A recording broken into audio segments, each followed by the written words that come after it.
It's a grim look back at what went wrong in Afghanistan, an unpublished draft of a Watchdog report obtained by Newsy. The 62-page evaluation is from the Special Inspector General for Afghanistan Reconstruction. It reveals the situation on the ground today, billions of dollars of American weapons lost, and Afghan security forces missing, potentially joining terrorist groups. The report says the single most important factor in the collapse of the Afghan National Defense and Security Forces was then-President Trump's decision to pull out of Afghanistan. The report found fault with the Trump administration's 2020 agreement with the Taliban and President Biden's execution of the withdrawal. And today, the status of Afghan personnel that the U.S. trained and equipment the U.S. gave to them mostly remains unknown. According to the document, the Defense Department told the Inspector General's office that there's currently no realistic way to retrieve the material that remains in Afghanistan. That's 78 aircraft worth $920 million,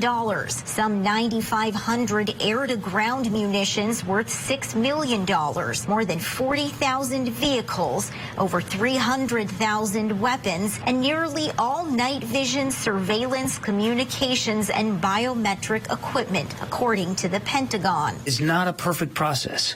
Plans are not always perfectly predictive, and as is a well-known military maxim, that plans don't often survive first contact, and you have to adjust in real time. And I think when you look at the images out of Kabul, that would have been difficult for anybody to predict. Since the U.S. exit, the Taliban has been marshaling equipment once used to hunt them down. The Watchdog report details Taliban fighters carrying American rifles and gear, patrolling in pickup trucks and armored vehicles likely supplied by the U.S., flying Mi-17 helicopters at a military parade, and even reportedly conducting their first airstrike in an enclave of resistance. And then this alarming finding. Some Afghan forces the U.S. trained may have joined extremist groups. The Inspector General says there are credible claims that a few joined ISIS-K, despite the Defense Intelligence Agency saying that no personnel have joined extremist organizations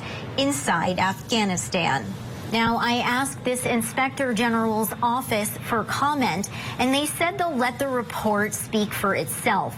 Meanwhile, another Watchdog report from a different office outlined a U.S. Central Command assessment that the Taliban is likely to loosen restrictions on al-Qaeda operating in Afghanistan within the next year or two.